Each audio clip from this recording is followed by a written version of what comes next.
Boa tarde a todo mundo de novo. Primeiro, agradecer o momento que vocês dedicaram aí dos seus dias para acompanhar esse bate-papo. A ideia surgiu de alguns anúncios que tanto o NIC-BR como o LACNIC nós fizemos recentemente, destacando que o estoque de PV4, de endereço de PV4 não alocado estaria terminando, próximo a terminar. Muito possivelmente isso chegou a pessoas que já sabiam dessa informação, já tinham ciência dessa informação, a outras pessoas que não tinham ouvido ainda falar, e achamos interessante também abrir esse espaço para um bate-papo, tirar algumas dúvidas, esclarecer alguns pontos do que vem a ser esse final dos endereçamentos, dos endereços IPv4, e o que vem depois. E, de certa forma, esclarecer alguns pontos, às vezes surgem comentários, puxa vida, se fosse feito de outra forma a distribuição, talvez tivesse mais tempo, será que a gente não consegue postergar isso? Então, tentar esclarecer alguns pontos e mostrar que o que está acontecendo é um curso natural das coisas, né? A gente sabe que a internet é um êxito, e os endereços são recursos finitos e uma hora ia acabar. Deixa eu ver se eu consigo colocar aqui a apresentação que eu preparei. A apresentação, a ideia não é gastar muito tempo de vocês, é um tema, embora de suma importância, os pontos que eu coloquei aqui não são muito extensos, que eu acho que é interessante que a gente mantenha uma possibilidade de esclarecer algumas perguntas que surjam no decorrer da apresentação. Então, a apresentação ela não é muito grande. Não sei se eu consigo colocar aqui.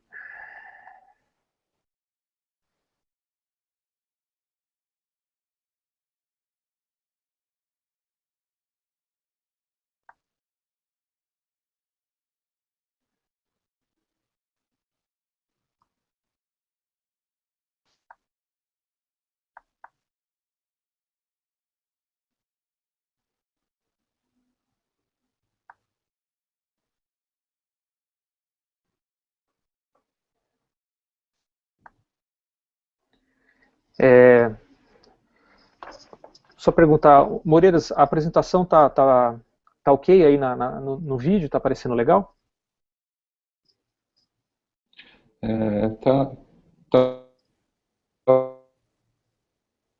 Ela não está em full screen, Patara, mas se tiver com dificuldade, segue assim, clicando nos slides que a gente consegue enxergar. Eu estou vendo a tela do PowerPoint junto, do LibreOffice junto, né? Não está em full screen. Tá. Deixa eu só tentar fazer de novo.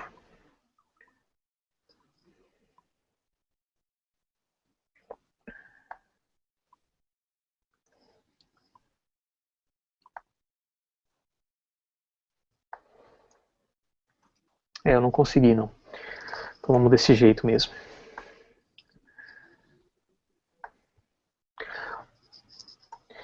Bom, isso aqui é um pouquinho do que eu vou apresentar. Um pouquinho da história, alguns princípios e algumas estatísticas também das alocações no tempo e algumas previsões de quando terminaria. Bom, o endereçamento IPv4 ele existe há bastante tempo, foi definido no RFC em 1980, então a gente sabe que naquele momento, quando foi definido, esse espaço de 32 bits ou 4 bilhões de endereços parecia bastante a ideia do projeto que era a internet naquele momento. Inclusive, a forma de distribuição daqueles endereços em classes, classe A, B e C, parecia ser uma forma interessante de fazer a distribuição. Mas isso foi em 1980, bastante tempo atrás. Naquele momento, a internet ela estava dentro principalmente do meio acadêmico e era fácil controlar a distribuição desses recursos. Ela estava sob responsabilidade de um departamento dentro da Universidade da Califórnia, mais especificamente sob responsabilidade de uma pessoa, de um postel, E era interessante, até tem algumas RFCs que eram publicadas indicando quem eram as instituições conectadas à internet, ou aquele projeto na época, e qual era o endereço IP alocado para aquele nó. Naquele momento, nos primeiros momentos da internet, ainda não existia a ideia de um roteador conectando uma rede, mas sim um equipamento, especificamente um equipamento, um supercomputador, conectado a essa rede de computadores para tocar mensagem. Então, às vezes, nessa RFC, publicava-se qual era o endereço IP daquele nó que estava conectado à rede.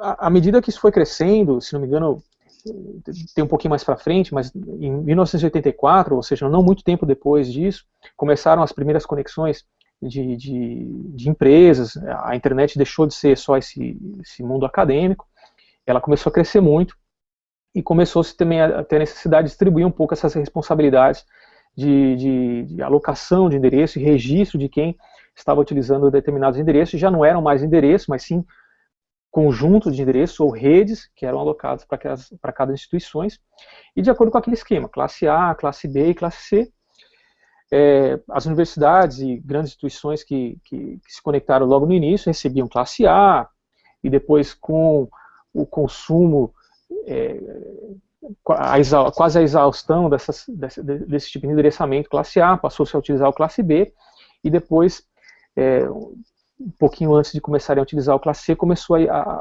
a preocupação com a explosão da tabela de roteamento, e surgiu o CIDR, mas a gente vai falar um pouquinho mais para frente.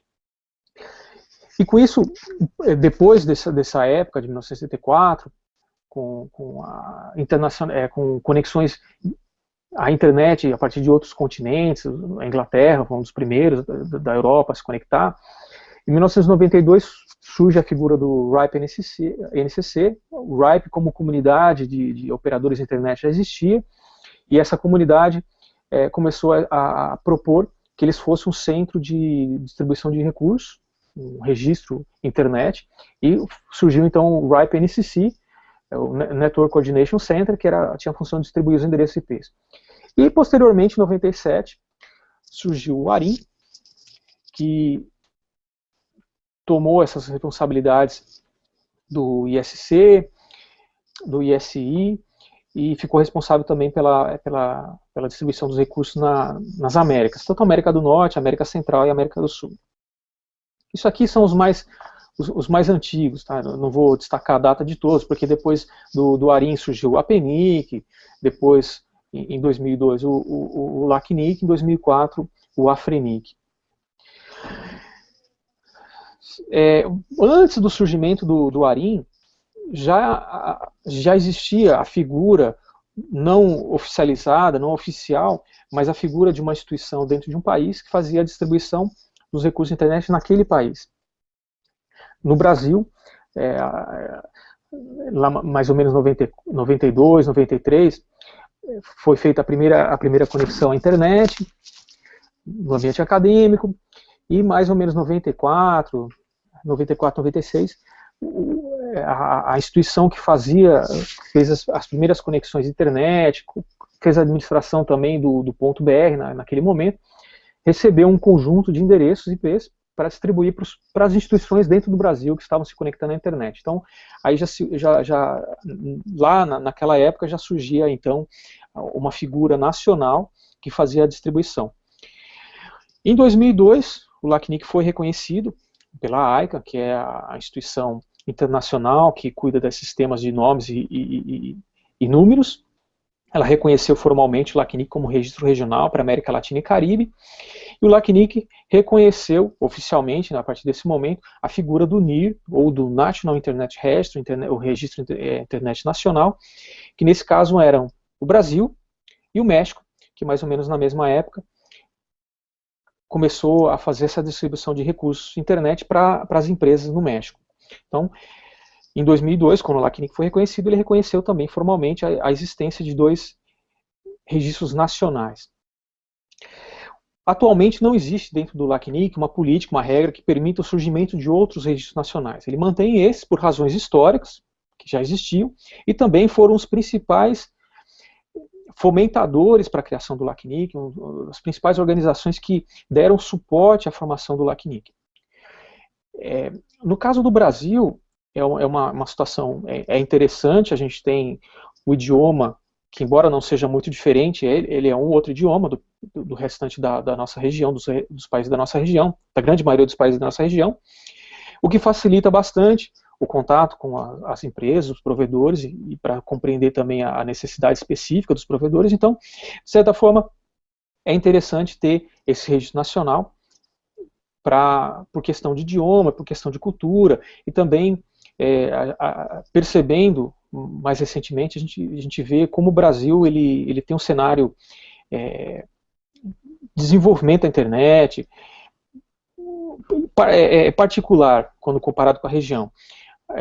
Só para a gente dar um contexto, do total de provedores de internet que existe na região, e isso considerando aqueles que têm alocação de sistemas autônomos e blocos IPs, o Brasil representa metade disso.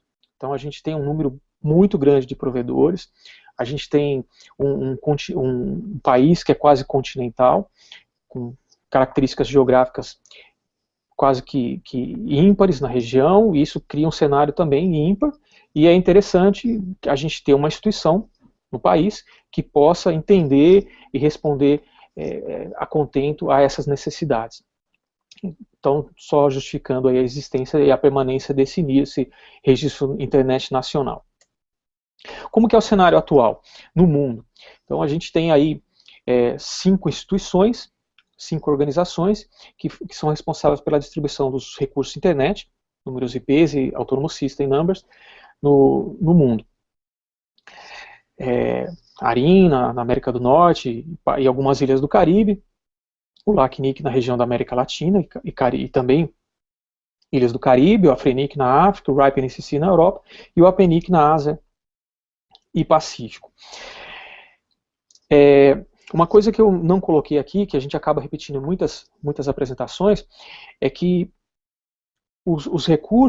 esses recursos de internet, eles são finitos e eles precisam ser distribuídos com critérios de necessidade e de uma forma organizada. Então é isso que justifica a existência dessas instituições, para que elas possam ter um mecanismo de distribuição organizado desses recursos e mecanismos para identificar a necessidade e a justificativa dessas alocações, porque novamente são recursos comuns para serem utilizados por todos que necessitam e precisam demonstrar essa necessidade.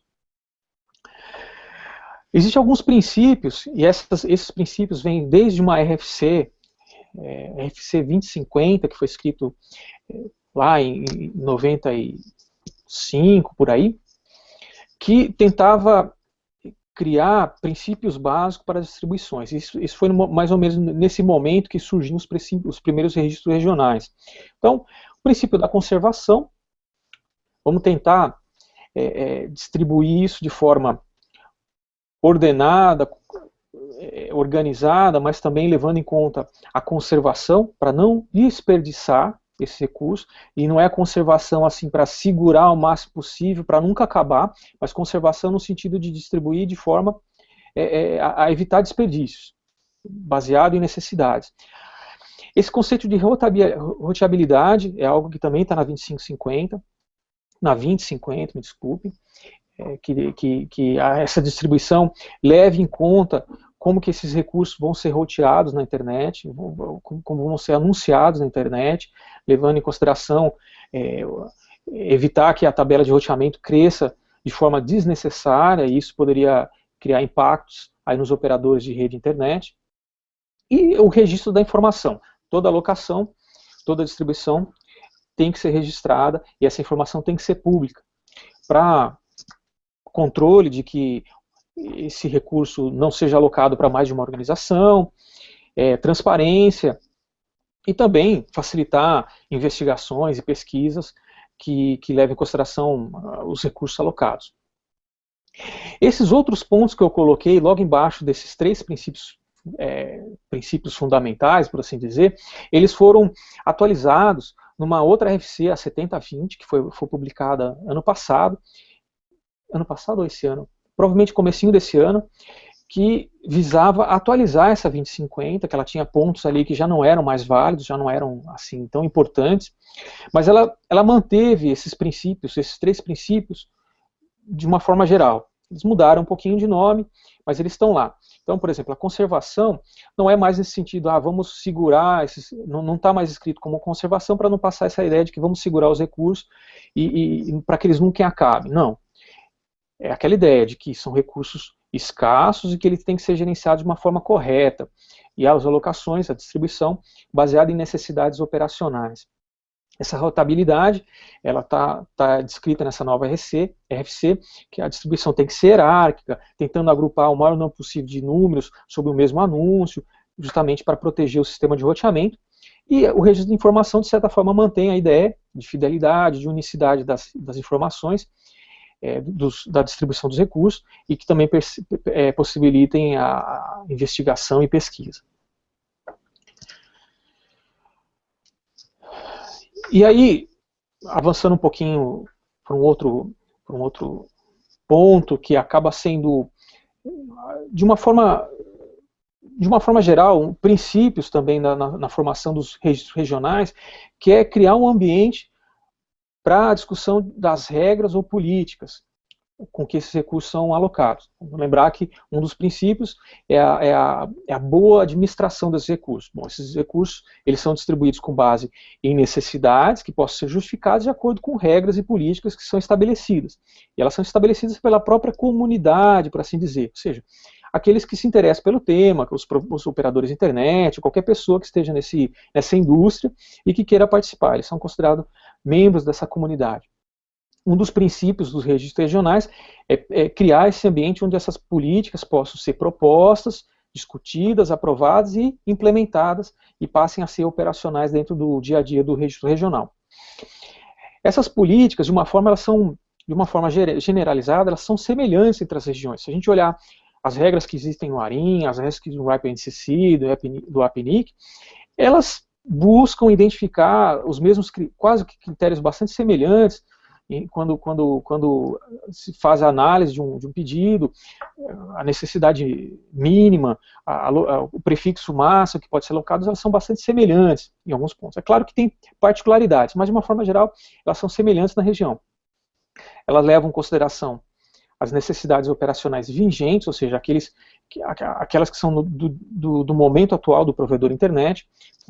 Tem que chegar e falar, olha, hoje eu tenho uma rede desse tamanho, essa é a minha necessidade em termos de equipamento e de usuários, e eu preciso de uma alocação que atenda essa necessidade. É claro que existe ali uma margem de um ano, um pouquinho menos, para crescimento. Novamente, são regras definidas pela comunidade, qualquer um pode participar. E esse é um dos princípios que quando a ICANN aprova um registro internet regional, que foi o que aconteceu com o LACNIC em 2002, ela verifica que esse registro internet regional cria e permite esse ambiente para a discussão dessas regras pela comunidade, que seja participação aberta e transparente. Qualquer um pode participar.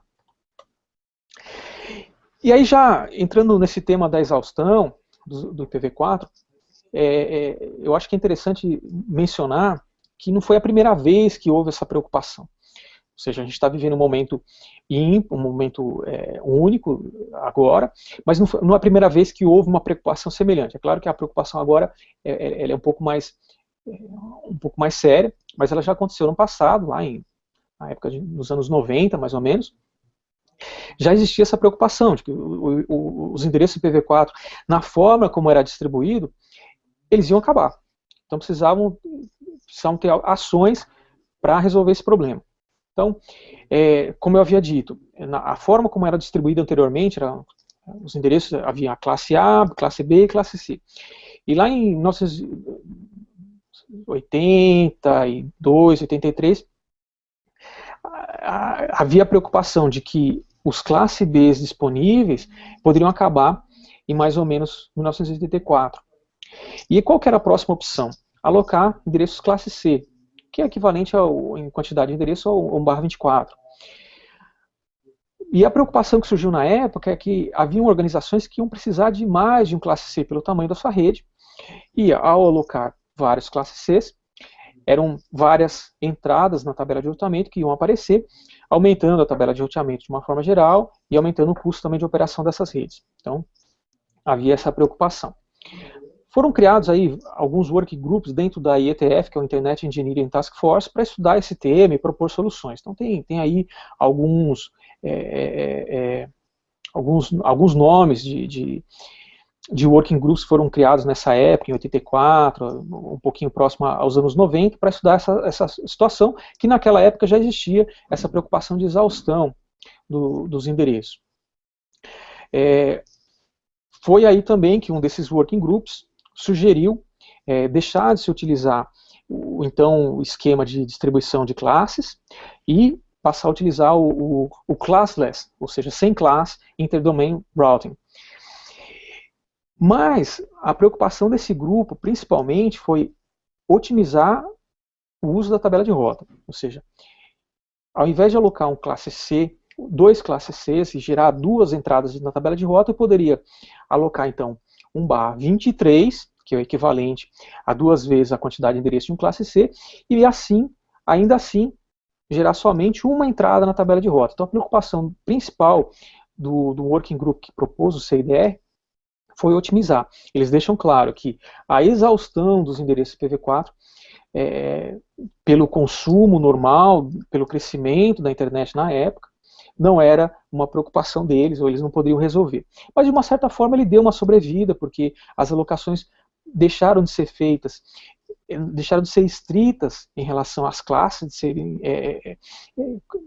contidas em classe, porque às vezes poderia alocar pouco menos que um classe B, e com isso economizar endereços, porque você já não estava mais restrito à classe, você poderia utilizar máscaras que atendessem, ficassem mais próximas à necessidade da instituição. De uma forma indireta, eles acabaram também postergando a finalização dos endereços naquela época e estendendo a vida dos endereços IPv4. E também, embora já existissem mecanismos de tradução, o NAT, Network Address Translation, foi mais ou menos nessa época que a IETF também escreveu um documento tentando formalizar como essas traduções poderiam ser feitas, uma recomendação de como deveria ser feito, e o NAT, por sua vez, ao traduzir endereços privados a endereços públicos, de vários endereços para um ou para alguns, permitiu também que houvesse uma extensão nesse prazo de exaustão.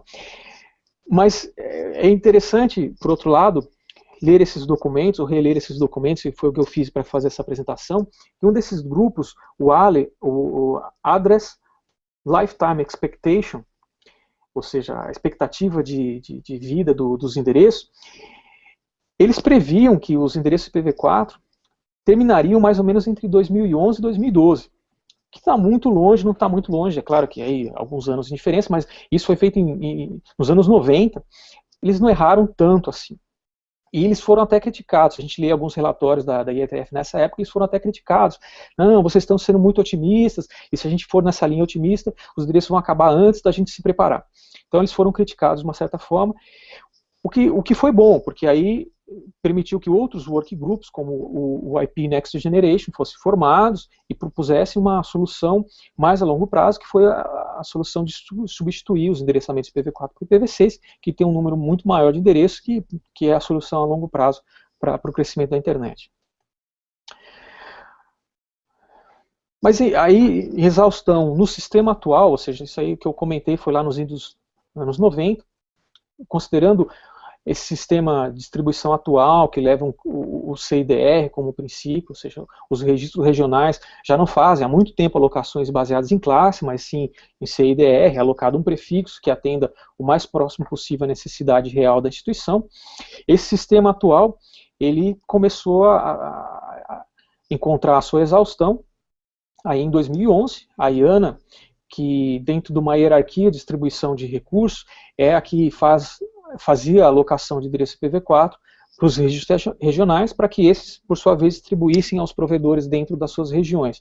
O estoque da IANA de IPv4 acabou em fevereiro de 2011, foi algo que bastante noticiado.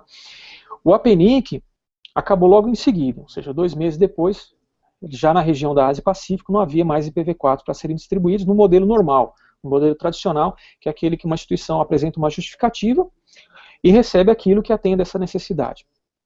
Esse modelo acabou.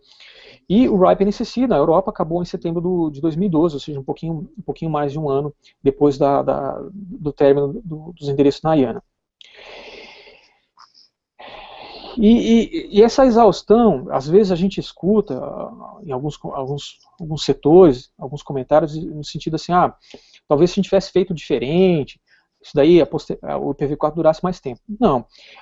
E isso já estava numa RFC escrita em 2006, se não me engano, ou pouco antes, que eles já percebiam lá em 1980 que a expansão da internet, a comercialização disso num ambiente comercial,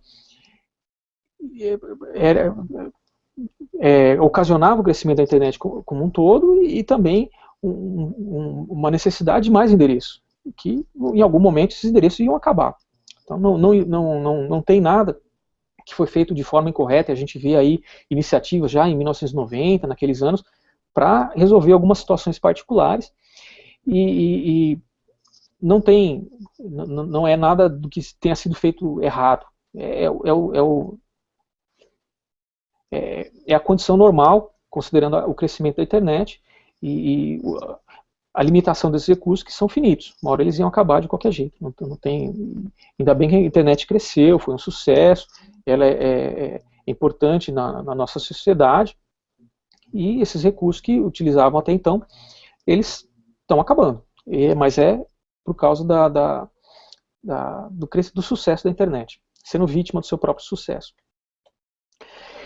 Esses gráficos aqui é só para a gente ter uma ideia, né? Isso aí veio desde 1990, então desde aquela época a gente vê aí a taxa de alocação dos registros regionais aos usuários, ou seja, sejam eles provedores de internet ou outras instituições que utilizam. Então a gente vê aí em momentos em que há um crescimento bastante acelerado, entre 90 e 95, um crescimento acelerado, depois de 2004, mais ou menos, para até 2010, a gente vê também uma curva não tão acelerada, mas ela é crescente, que levou à exaustão desses recursos.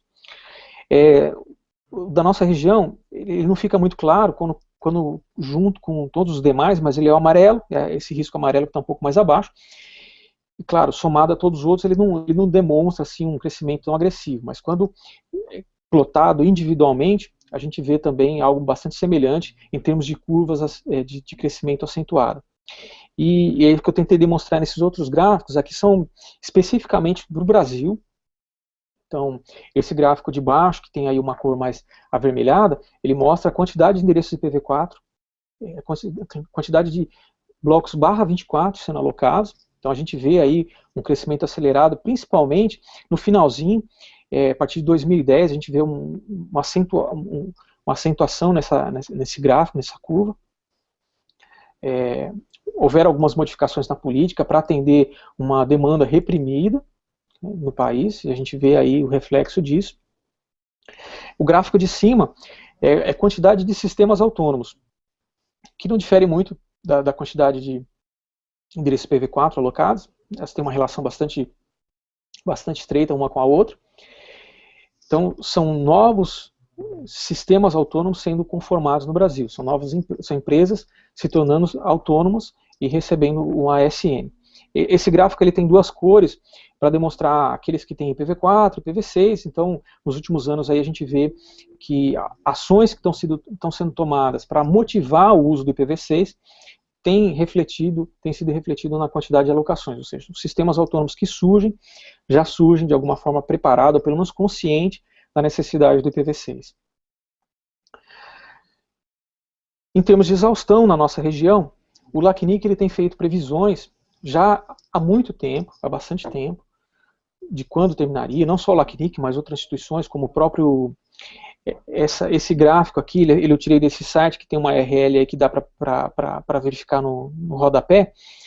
Ele é mantido por uma pessoa chamada Jeff Houston, ele trabalha atualmente para a PNIC, ele é um cientista, ele tem publicações muito interessantes, e já há muito tempo ele faz previsões de terminação do IPv4 em todas as regiões, de certa forma acertou,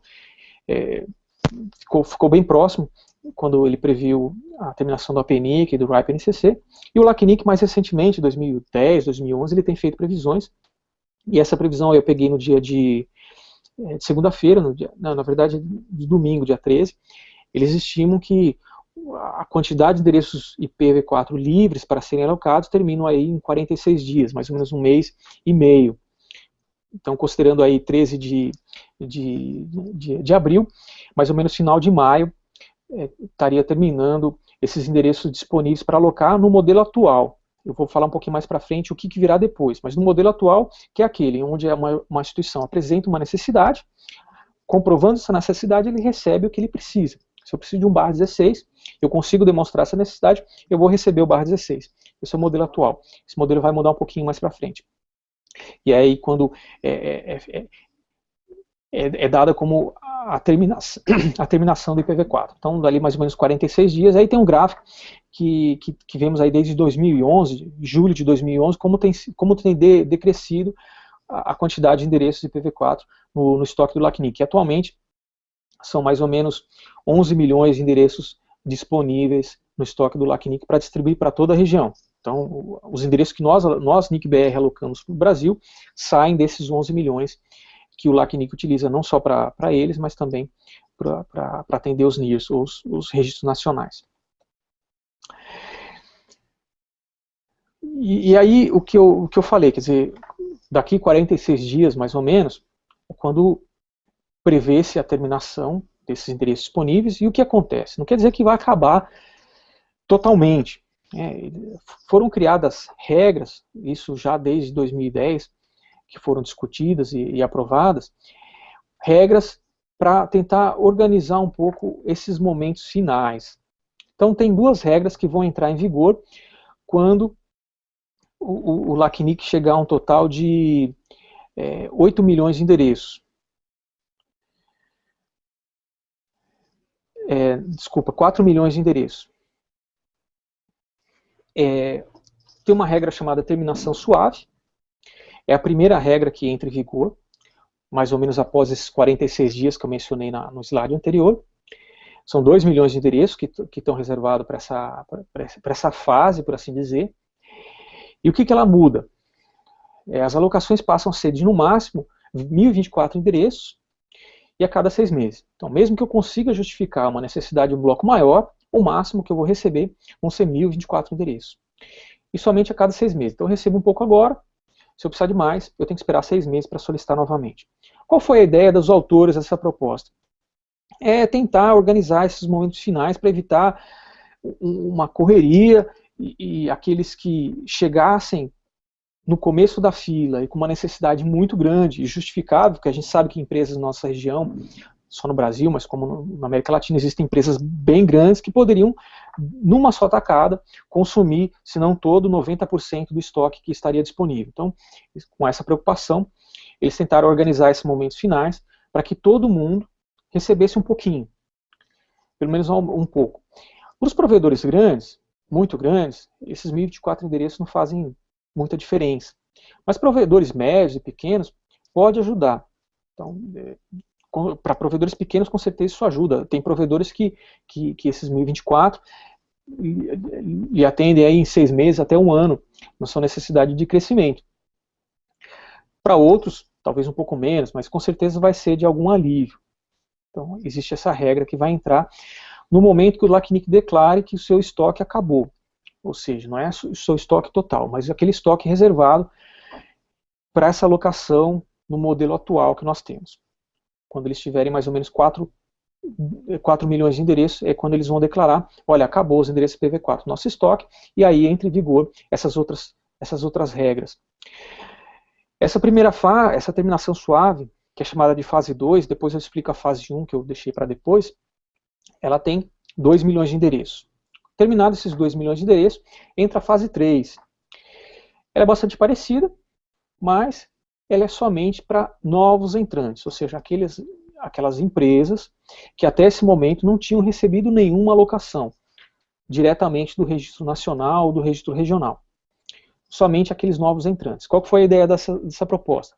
É permitir que esses novos entrantes, que cheguem nesse momento a ter condição de se tornar, terem condições de se tornar um sistema autônomo, tenham ao menos um mínimo para atender ali as necessidades mais urgentes, mas também se preparar com mecanismos para a implementação do IPv6. Né? Ter alguns mecanismos que permitam acessar, aos seus usuários acessar aqueles conteúdos IPv4, mas pensando principalmente em IPv6. Tanto que essa regra, ela é assim, essas alocações são feitas desde que acompanhadas de um bloco IPv6. Então, você vai receber 1024 endereços, mas também um bloco de endereço IPv6 para você não dizer que não teve condição de se preparar. Você tem que se preparar nesse momento para colocar IPv6 na sua rede. E aí a fase 1, quer dizer, eu mostrei aqui a fase 2, a fase 3, mas tem uma fase anterior a essas duas, e que ela vai entrar em vigor quando houverem mais ou menos 8 milhões de endereços, ou seja, quando for o equivalente a 1/9, mas é mais fácil a gente falar em quantidade de endereços, quando houverem mais ou menos 8 milhões de endereços nesse estoque, só lembrando, atualmente são 11 milhões de endereços no estoque do LACNIC, quando for mais ou menos 8 milhões, entra em vigor uma fase 1, desse processo de determinação que foi discutido pelo LACNIC. O que muda? Para quem está solicitando, muda pouca coisa. Internamente, no LACNIC, nos NIRs, nos registros nacionais, mudam alguma coisa na parte operacional. Todos os pedidos, e aí todos os pedidos mesmo, ou seja, os pedidos do LACNIC, os pedidos do NIC Brasil, os do NIC México, quando aprovados, eles vão ser ordenados, todos eles, em ordem de chegada.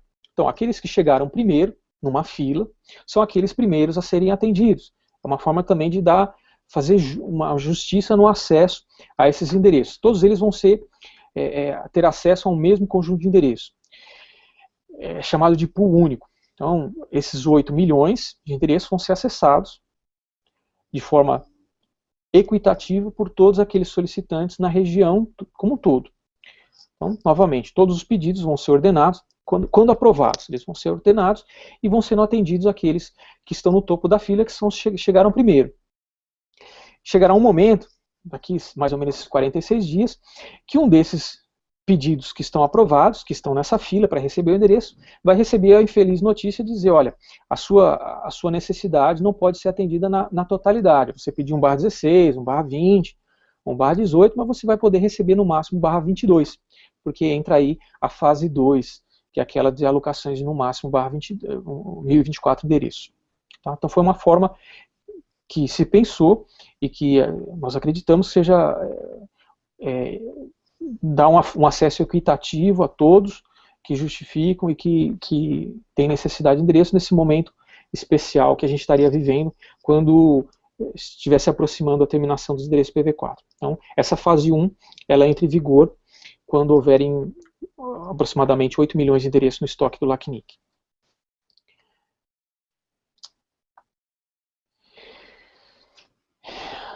Eu tinha colocado isso daqui e eu vi algumas perguntas, alguns comentários que surgiram ali antes do início da nossa apresentação sobre retomar endereços que não estejam utilizando. A gente vem fazendo isso já, desde 2011. É um processo, não é trivial e não é rápido, mas a gente tem implementado, a gente tem feito desde 2011, onde a gente identifica recursos que não estão em uso, ou alocados a entidades que já não existem mais, ou então, quando não existe cumprimento das regras. Por exemplo, eu justifiquei uma alocação de um bloco, demonstrando lá que haveria necessidade para utilizar esse bloco, e hoje em dia não preciso mais de tudo aquilo. Seja porque eu mudei de foco na minha empresa, seja porque eu perdi cliente, eu não preciso mais. Então eu não cumpro mais com aquelas regras. Ou também por questão de pagamento. Sabe que a alocação de recursos está associada a alguns serviços e pelos quais são cobradas algumas taxas. E quando essas taxas ficam em débito, é uma das cláusulas lá que indica não cumprimento das regras, e esses recursos podem ser retomados. E a gente vem retomando muitos endereços. Mais de 250 mil endereços já foram retomados, e existe um processo em andamento, que termina aí mais ou menos em agosto desse ano, onde vão ser retomados outros tantos endereços. Então a gente vem atuando de forma bastante responsável nessa administração dos recursos. A gente está atento a isso. A gente sabe desses casos, a gente está atuando. E a gente também recebe, se algum souber de algum recurso e queira nos comentar, será bem recebido, a gente vai analisar. Mas a gente já vem fazendo isso desde 2011 como parte do nosso serviço, como responsáveis por esse recurso e agindo de forma bastante coerente com as nossas responsabilidades. Então, a gente vem fazendo isso já desde 2011. Bom, e depois, né? Falei aí das fases. Bom, a internet não para, vai continuar crescendo, vai continuar sendo importante, cada vez mais importante, novos usos, novas necessidades, ela não para de crescer, novos usuários vão ser colocados à rede. Nesse momento que grande parte do conteúdo ainda é IPv4, esses novos usuários vão ser mais custosos para os provedores e a experiência dos usuários também não vai ser aquela mais prazerosa em alguns pontos, em alguns serviços, porque serão necessários alguns mecanismos nesse primeiro momento, a curto e imediato prazo, para que aqueles que precisam acessar conteúdos IPv4, mas o provedor já não tem condição de fornecer a eles endereços IPv4 únicos, eles vão ter que ser compartilhados. Isso tem um custo, tanto para o provedor, como também para o usuário, na sua experiência, na experiência que ele vai ter em acessar esses serviços e conteúdos. E é claro que existem mecanismos a médio e longo prazo, que o Moreiras vai comentar um pouco mais para frente, que é o que vai permitir que o usuário volte a ter aquela experiência ideal no uso dos seus serviços e acesso aos conteúdos, que vai ser a implementação do IPv6. E à medida que esse conteúdo na internet, os serviços tenham IPv6, ele deixa de precisar desses mecanismos de tradução, ele deixa de precisar ter os seus endereços traduzidos e passa a acessar esses conteúdos e ter aquela experiência de fim a fim novamente ao acessar serviços e conteúdos que estejam disponíveis em IPv6, desde que ele também tenha IPv6 na sua rede. Então, é isso que vem depois. E, bom, aí a minha parte da apresentação eu terminei. Não sei se o Moreiras faz algum comentário agora, e a gente deixa comentários, as questões para o final, ou a gente pega algumas perguntas agora. Patara, eu acho que a gente pode pegar as perguntas relacionadas ao que você explicou agora e depois eu posso fazer alguns comentários sobre IPv6 e a gente tenta responder as perguntas mais relacionadas com IPv6. Eu queria tentar assim, pegar os pontos principais da sua apresentação e dar uma resumida para ver se eu entendi direito e ver se é isso mesmo, né? Você dá um feedback. Então, o primeiro ponto aí que eu acho que você tentou frisar é que tem um histórico longo aí esse processo de distribuição de IPs e é um processo que no geral tem funcionado bem.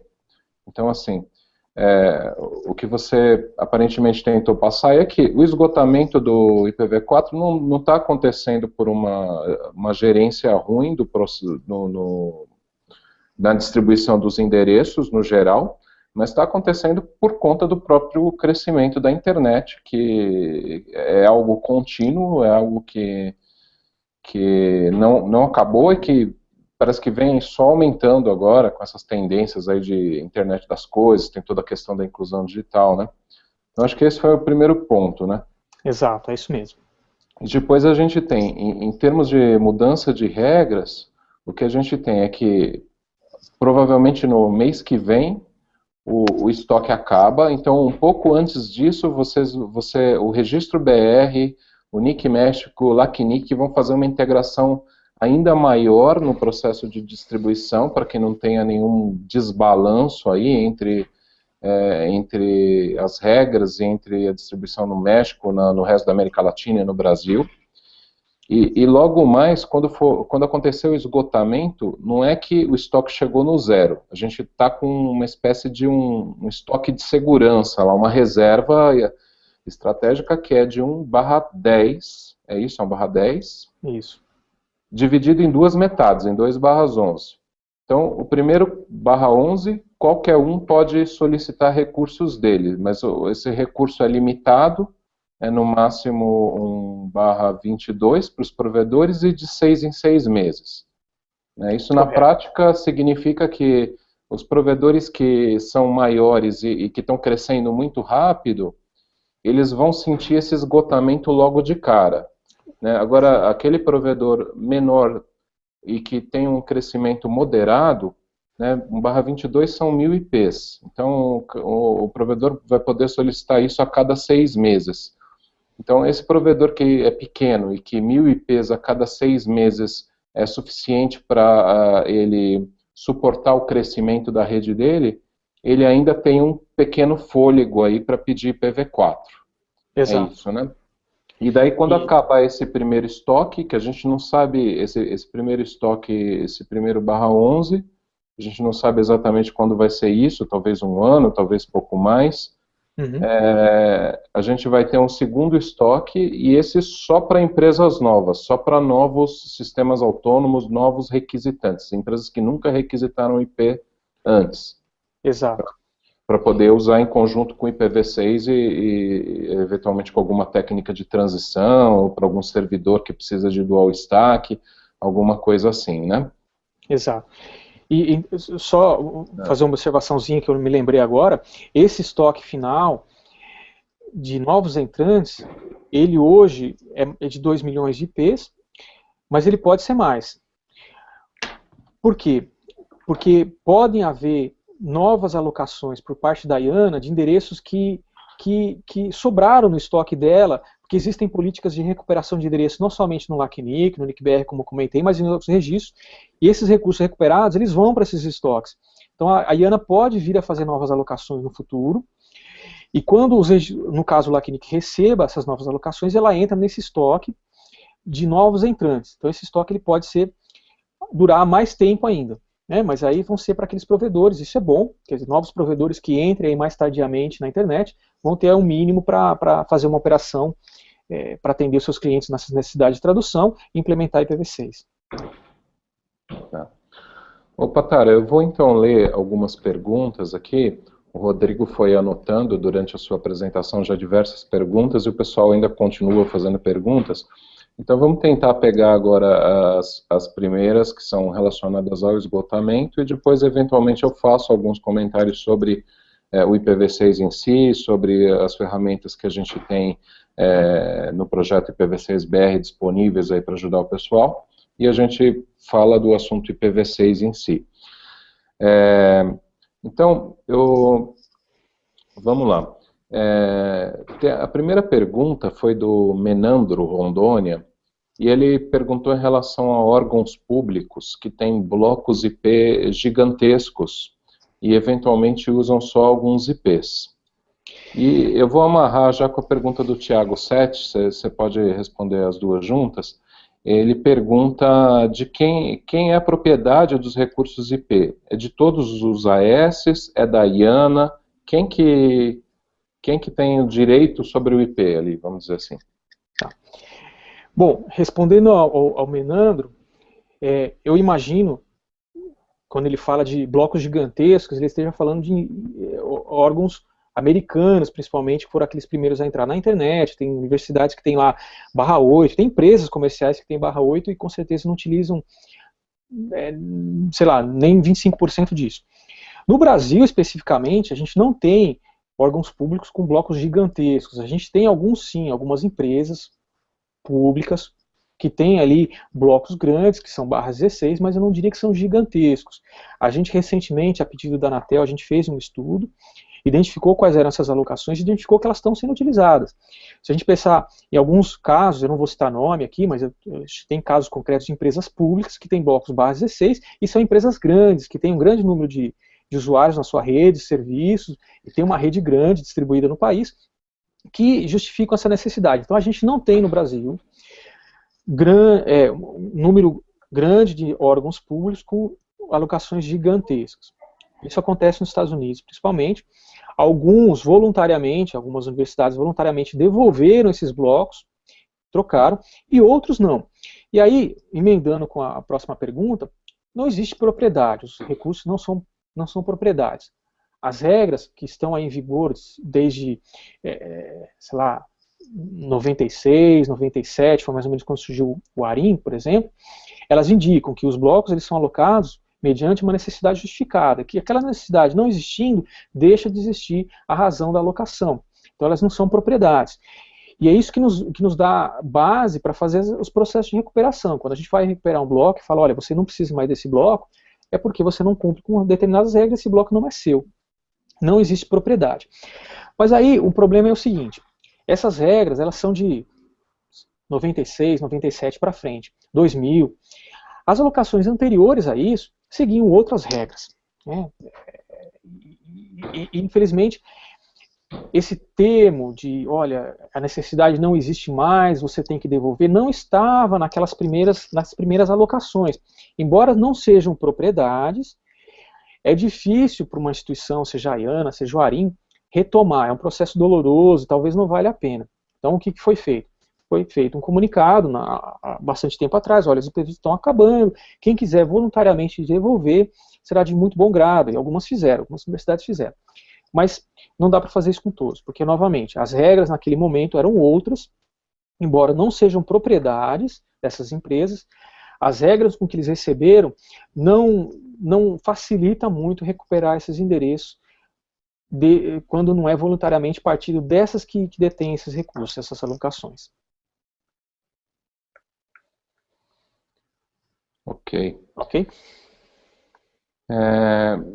Tinha uma questão aí de alguém que estava perguntando sobre, confirmando, né, se no próximo mês, realmente é do Francisco Santiago, se no próximo mês realmente se esgota o estoque de PV4 e fica disponível apenas o estoque do /10. Eu até compartilhei aí na tela o gráfico das previsões do LACNIC, né? Eu acho que é isso mesmo. Você quer fazer algum comentário sobre isso, Potá? Não, as previsões há tempo já vem falando, final de maio de 2014, e provavelmente vai ser isso mesmo. Ok. É metade, final de maio. Ok.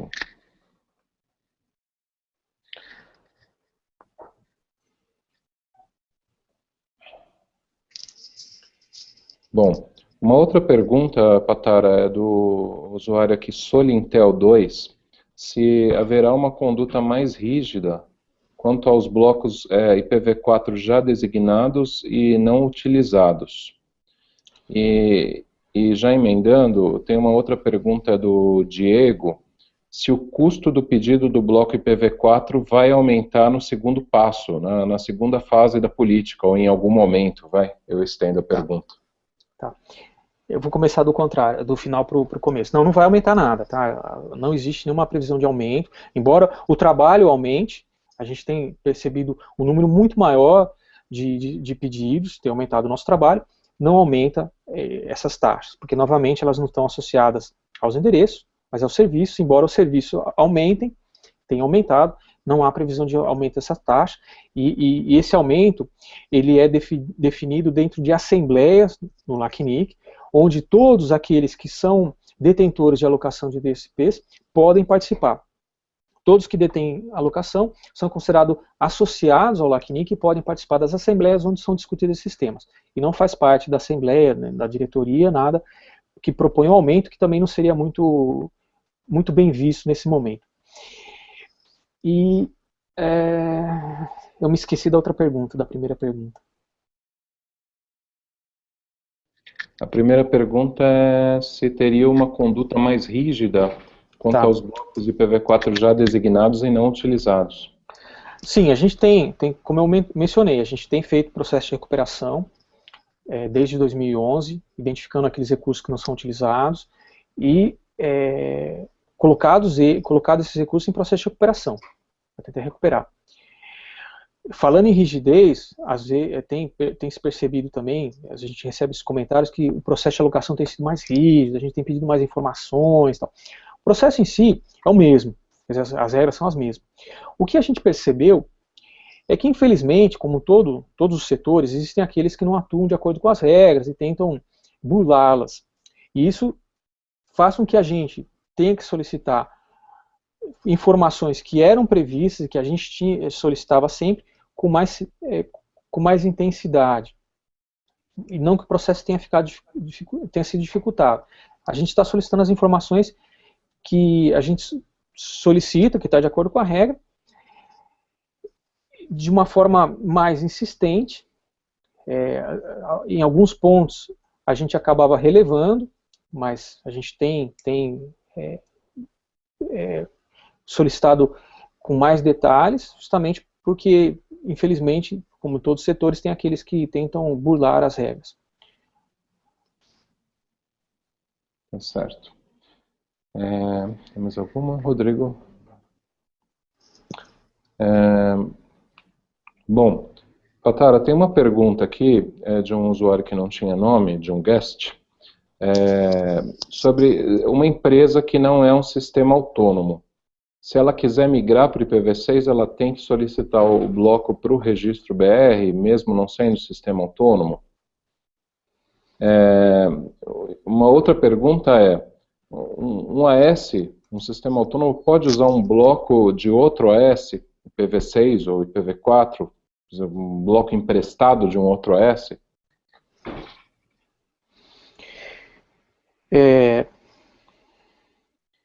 Quanto à primeira pergunta, não necessariamente precisa ser um AS, ter um ASN para migrar a rede para IPv6, se ele não for ao sistema autônomo ainda. Por quê?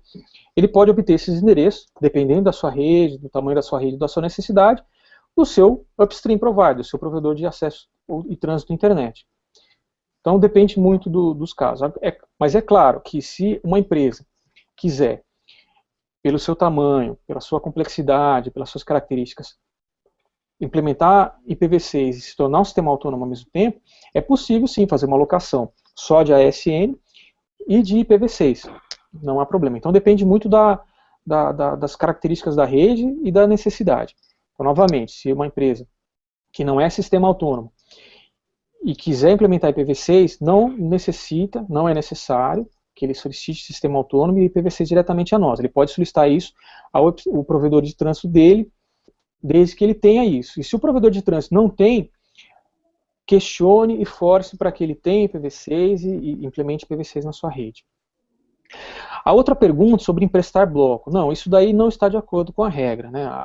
Quando a gente faz a alocação de endereço, ela prevê uma necessidade operacional daquele provedor ou daquela empresa que está recebendo o endereço. A gente considera ali os equipamentos dele, os clientes dos seus serviços, para justificar essa alocação. Pegar a parte desse bloco e emprestar para uma outra empresa não está de acordo com a regra, porque é uma necessidade que não foi prevista e não foi apresentada a nós no momento de receber aquele bloco. Então não está de acordo às regras, não é permitido. Patara, tem uma pergunta aqui do Fateco Osasco sobre troca de blocos, ou trazer blocos de outras regiões. Tá. Né? Dá para trazer um bloco IPv4 de uma outra região aqui para o Brasil? A gente chama isso de transferência.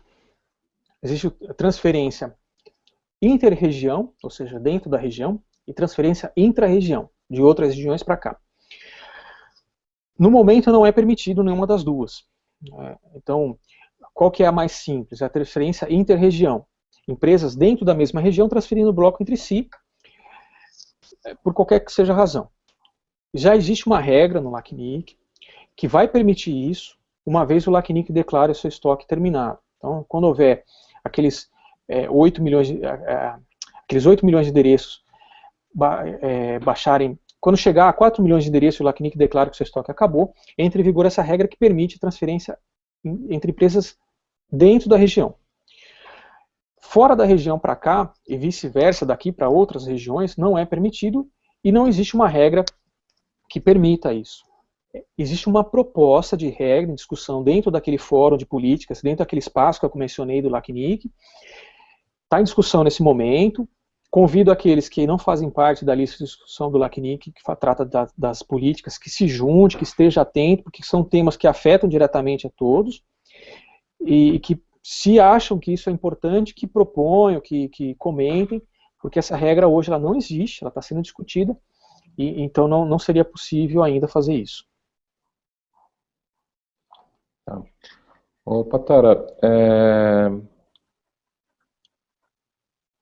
se um bloco IPv4 já não está sendo utilizado, o registro BR ou o LACNIC pode retirar bruscamente esse bloco de uma empresa? Pode retomar esse bloco? Como que é o processo para isso ocorrer?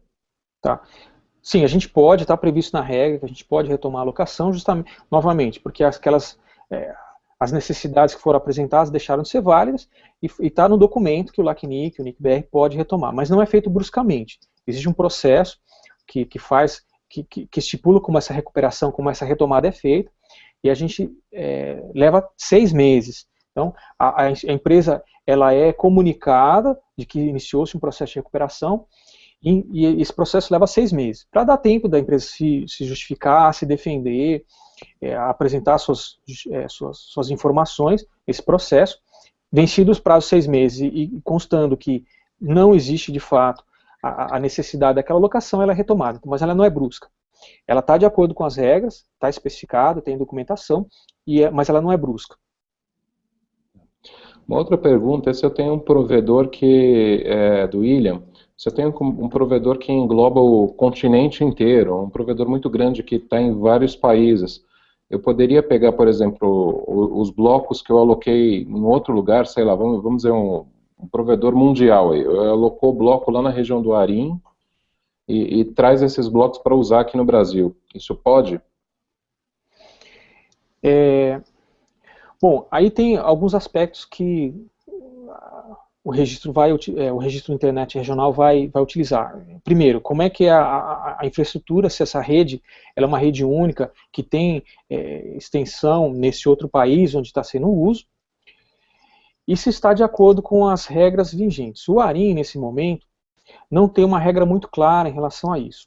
Existem empresas intercontinentais que têm essas características e acabam atendendo clientes em outras regiões e utilizam IPs para isso. O ARIM, preocupado com isso, está discutindo nessa semana, inclusive, uma regra específica para regulamentar isso. Como é que é feito? Que é uma preocupação que surgiu mais recente. Então, está se estudando uma regra para deixar claro, porque hoje é ambíguo como isso é feito.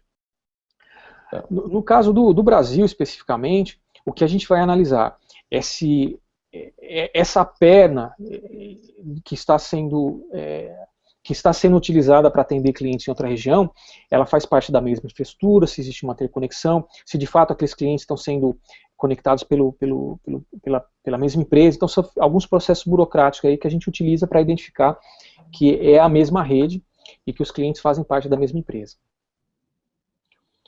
Uma outra pergunta, Patar, é no caso de aquisição de uma empresa por outra.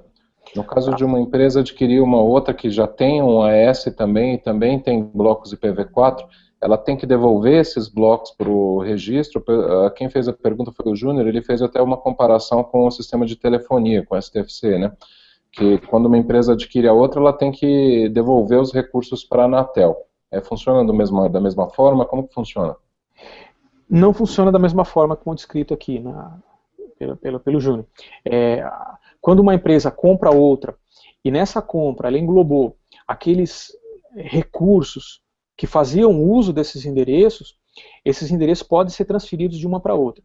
Então não basta, vou comprar a empresa X e vou levar os endereços. Não, ele tem que justificar que nessa compra ele trouxe junto para si os equipamentos que faziam uso daqueles endereços, os clientes que eram atendidos com aqueles endereços. Então ele tem que demonstrar que não foi somente uma compra do nome da empresa, mas sim dos serviços, dos ativos, dos equipamentos que faziam uso. Ele pode demonstrar isso e justificar que os endereços que antes estavam sob uma titularidade passem a constar como alocados a essa empresa que comprou, que fez a compra. Tá.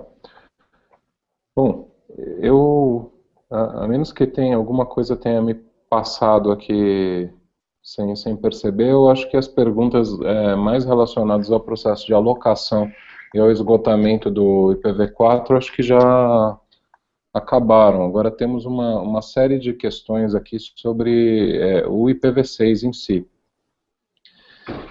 E eu vou tentar responder pelo menos algumas delas aqui, o que eu consegui. Antes de sair respondendo as questões, queria dar um panorama, falar alguns pontos sobre o IPv6, né? O primeiro ponto é que o pessoal técnico na internet em geral enxerga, vê que o IPv6 é o caminho. O IPv6 é a única solução técnica que a gente tem na mão para a internet realmente continuar se expandindo, continuar evoluindo, continuar crescendo nos moldes que a gente tem hoje, que ela funciona hoje. Muita gente pensa, está acabando o IPv4, vamos usar o NAT, vamos usar o compartilhamento de endereços. E, de fato, hoje a gente até vai ter que usar, porque a gente está numa situação em que a implantação do IPv6 está atrasada, né? O IPv4 está acabando aí mês que vem, mais tardar, um pouco mais, um pouco menos, não sabemos aí certinho, mas mês que vem aí nas previsões que a gente tem, e a implantação do IPv6 está longe de estar concluída, né? Está no comecinho ainda, na verdade.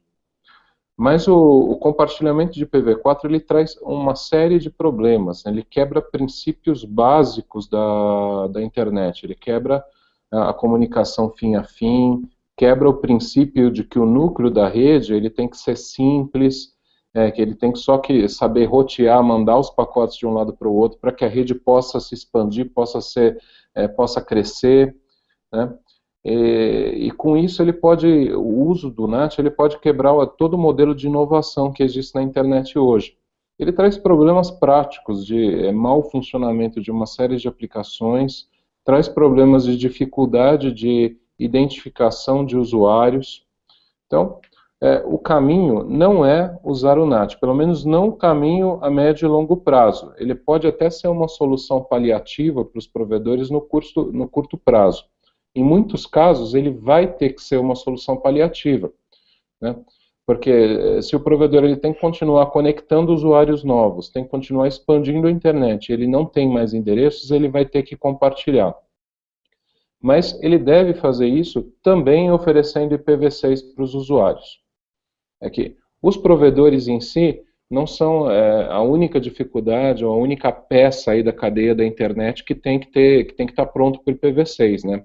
A gente tem que ter os provedores de serviços e conteúdo na internet também prontos, e a gente já tem vários, então se você pegar o Google e todos os serviços que ele oferece, o YouTube, por exemplo, se você tiver IPv6 e quiser assistir esse streaming via IPv6, você consegue porque o YouTube está funcionando via IPv6, o Netflix funciona via IPv6, o Yahoo funciona via IPv6, o Terra, o UOL, muitos sites de universidade já estão em IPv6, né?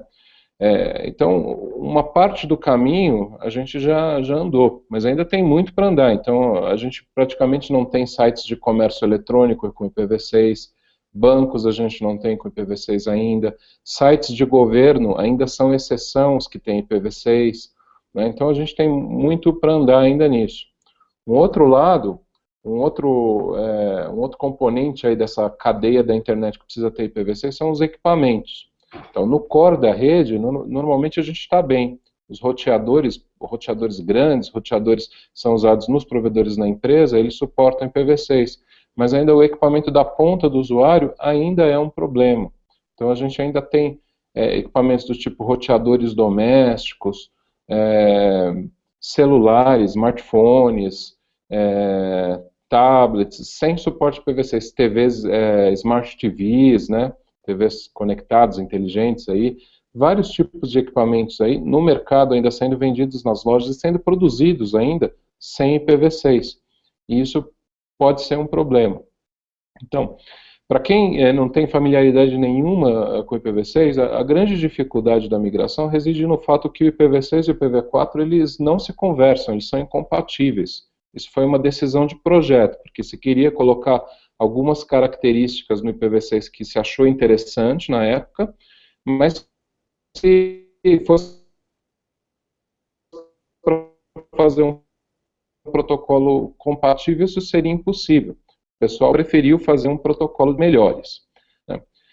E a transição, desde o começo, ela foi pensada em que o IPv6 e o IPv4 eles têm que rodar em paralelo, né? Só que a ideia inicial era colocar o IPv6 devagarzinho, paulatinamente, mas antes que o IPv4 acabasse.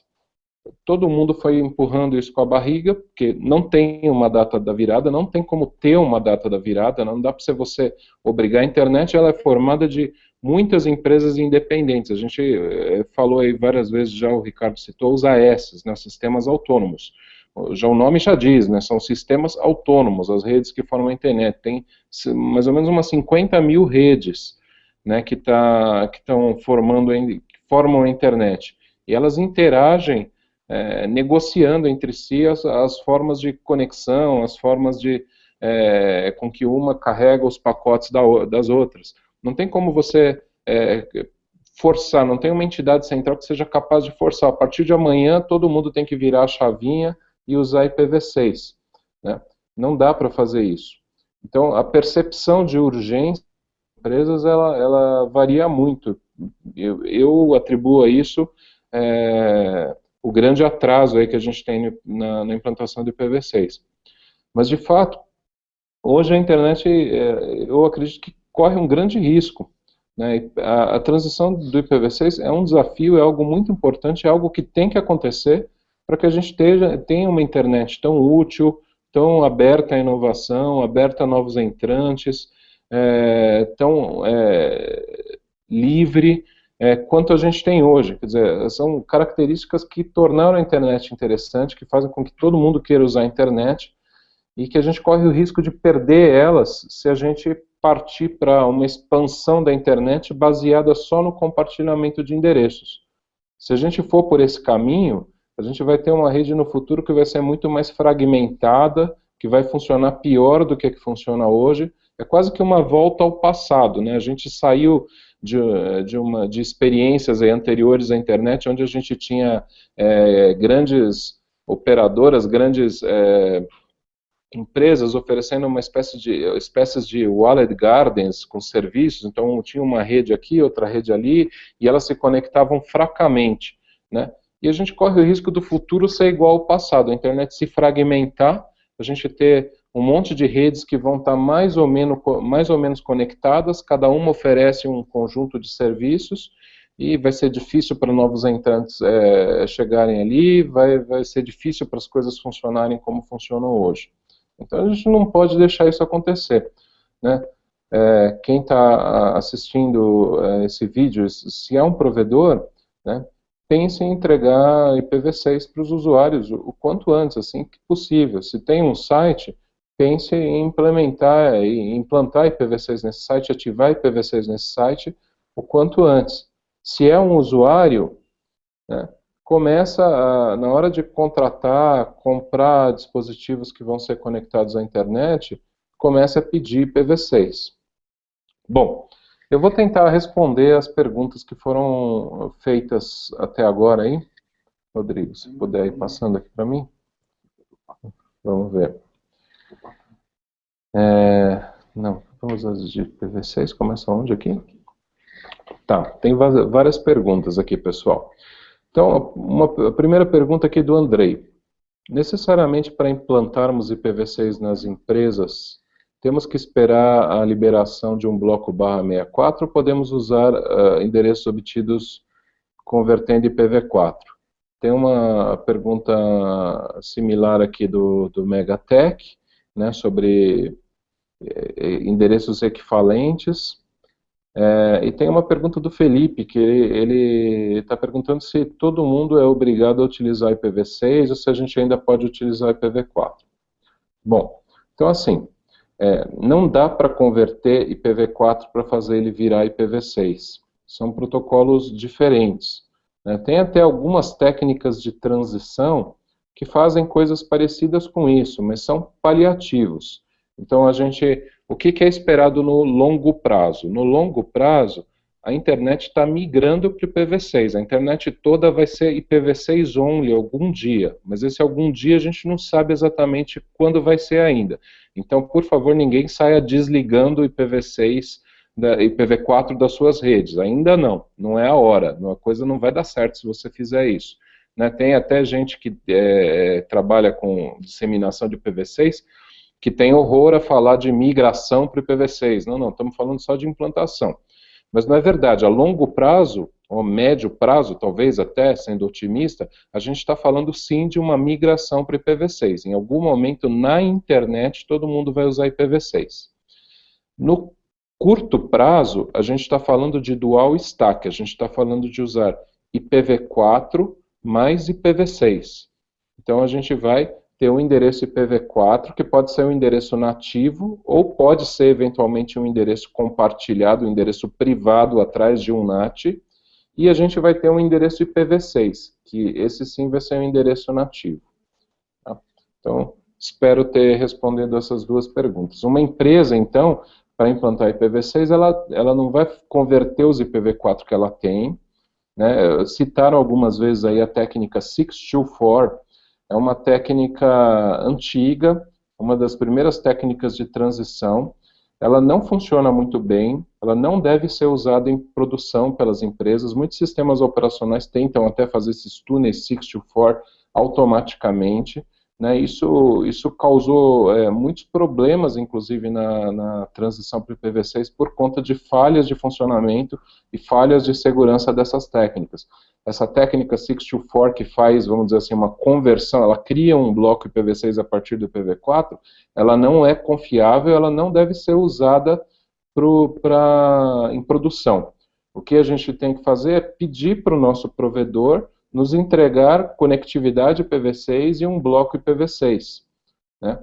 Então, os provedores para usuários domésticos, os grandes provedores ainda não estão fazendo isso. Alguns estão bastante adiantados em fases de trial e devem logo começar a fazer isso. Outros estão um pouquinho mais atrasados.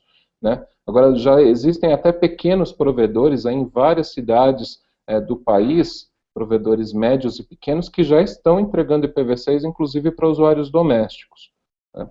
Para usuários corporativos, o caso é semelhante. Algumas das grandes operadoras até já conseguem entregar, mas não são todas e não são em todas as regiões. Quem é um usuário corporativo, quem é uma empresa, tem que insistir lá com o gerente de contas para conseguir alguma coisa com a operadora. Mesmo outros sistemas autônomos, às vezes, têm dificuldade de contratar trânsito IPv6 ainda das grandes operadoras, né? Mas algumas já fornecem. Algumas já fornecem há bastante tempo. Podemos citar, por exemplo, quem fornece IPv6 para outros sistemas autônomos. A Algar Telecom, CTBC, a Level 3, Global Crossing, a TIM, Intelig, a GVT, a Telebrás, quem mais? A gente tem a Embratel tem alguns usuários, menos do que essas outras que eu citei, mas tem. A Telefônica tem alguns usuários, mas só em caráter experimental. Eu acho que eles ainda não estão fornecendo como produto de prateleira. Né? Bom, acho que é isso. Vamos dar uma olhada na outra pergunta, Rodrigo. Tá, o Rodrigo está me indicando um bloco de perguntas aqui. Então, tem a pergunta do Felipe Melo. Mesmo com o eminente esgotamento do IPv4, ainda vemos muita resistência por parte dos provedores nesse quesito de mudança. Tem algum motivo para isso? Ou é preguiça? William pergunta se dá para forçar as empresas de telecom que ainda não implantaram IPv6 a implantar a pilha dupla, né, com alguma coexistência durante algum tempo. O Diogo Petri está perguntando se dá para estipular uma data para as teles. O Marcusco está perguntando se as teles estão preparadas para IPv6, se existe alguma cobrança. O Tiago está falando que alguma vez eu postei alguma coisa falando que só tinha 4 AS que tinham IPv6, e como que está esse cenário hoje. E o Ricardo Onça está perguntando também se dá para forçar as operadoras de telecom a fornecer IPv6 para o usuário doméstico, pois eles hoje não fornecem. Bom, nós, pelo menos no NICBR, a gente não consegue forçar ninguém a fazer nada, né, nem o Comitê Gestor da Internet. Né, a gente não tem esse poder. Eu imagino que, vamos lá, por um lado, a própria necessidade vai fazer com que essas operadoras implantem IPv6. Todas elas têm projetos para implantação de IPv6 em andamento, algumas mais adiantadas, outras um pouco mais atrasadas, né? Obviamente, aqui, na nossa opinião, existe um atraso generalizado. A gente se sentiria mais confortável se esses cronogramas todos estivessem mais adiantados do que estão hoje. Mas eles existem esforços das operadoras. A gente tem feito um trabalho, não só com as operadoras, mas com vários setores envolvidos na internet. A gente faz reuniões aqui no NIC-BR sobre essa questão da implantação do IPv6, tentando chegar em acordos, tentando chegar em um cronograma, em datas para isso. É bastante complicado, porque as empresas, no geral, elas têm visões diferentes quanto à urgência disso daí, quanto ao momento certo a fazer, quando elas têm que investir, não tem, se faz o NAT primeiro e IPv6 depois, ou se faz antes. Então, é muito difícil chegar em um acordo, mas as coisas estão andando. Vale até citar que, agora, mais recentemente, a própria Anatel criou um grupo de trabalho específico pelas operadoras com o objetivo de chegar em um cronograma, né? A Anatel também tem cobrado das operadoras, além do que o NIC-BR já fazia, a Anatel também se envolveu no assunto e passou a cobrar de forma mais próxima das operadoras um cronograma comum para a implantação do IPv6.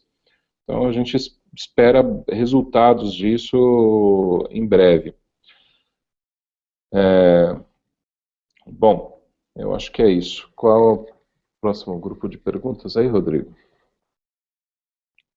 Tá. Bom, o J. Viana disse que essa semana a Vivo afirmou que o IPv6 não é prioridade para ela. Como o NIC-BR se posiciona sobre isso? O RLCS diz que a estratégia de primeiro migrar os serviços externos à internet a curto prazo e a longo prazo os IPs internos é válido. A estratégia é válida. O Igor pergunta como deve ser a migração para o IPv6, se vai afetar alguma coisa. O Jefferson pergunta se já existe alguma empresa que migrou 100% para o IPv6. O Emanuel pergunta se o IPv6 está 100% operante no Brasil. O J. Guedes pergunta se até o ano que vem todo mundo já vai estar usando IPv6. E o Samuel pergunta se tem um prazo para que a internet toda esteja com IPv6. Bom, eu não conheço essa afirmação da Vivo, não sei quem, nem em que contexto a Vivo disse que o IPv6 não é prioridade para ela, então fica difícil de responder isso, né? Mas na nossa interação aqui com a Vivo, eu posso dizer que eles estão trabalhando no assunto, estão levando a sério, é uma das operadoras que tem mais colaborado com a gente no sentido de fazer essa transição andar e andar bem, né? Então, eu não sei dessa afirmação de que não é prioridade, não vi isso, não consigo comentar mais sobre isso. Volta lá, Rodrigo, por favor. Tá. Sobre a estratégia para uma empresa de migrar primeiro os serviços externos e depois os serviços internos, sim, é uma estratégia válida, né? A gente... o J. Viana está dizendo aqui que o comentário da Vivo foi publicado na Teletime. Depois eu vou dar uma olhada, J. Viana, mas eu não consigo comentar mais agora sem saber o contexto direitinho disso daí, né? Voltando à estratégia de migração para uma empresa. Então, sim, essa estratégia de migrar primeiro as coisas que estão conectadas na internet, por exemplo, o servidor web, o servidor de e-mail, tal, e depois só os serviços internos, ela é válida e correta para a maior parte das situações, né? A gente não espera que a migração nas redes internas seja feita no piscar de olho de uma hora para outra, e ela certamente não tem a mesma urgência do que a migração das coisas que estão diretamente conectadas na internet. Então, essa justamente é a sugestão que a gente dá para as empresas, que migrem de forma urgente o servidor web, o servidor de e-mail, tudo que tiver acesso externo direto da internet, todos os serviços que estão disponíveis na internet da empresa, e pense em migrar paulatinamente a rede interna. A outra pergunta era se tinha alguma empresa 100% IPv6. Bom, eu citei vários provedores de conteúdo já com IPv6, por exemplo, o Google, o Facebook. O Facebook, eu vi uma apresentação recente deles em que eles falavam que, além do serviço disponível na internet, todo o back-end está sendo migrado para IPv6 já. Aqui no próprio NIC-BR a gente usa IPv6 internamente, né? Então, sim, existem empresas usando IPv6. IPv6 only, que só usam IPv6 e não usam IPv4, isso ainda não, pelo menos não que eu conheça, não é o momento ainda para isso, porque ainda tem muita coisa na internet que só tem IPv4. Então fica muito complicado se você não tiver pelo menos um caminho aí para chegar nessas coisas que são IPv4.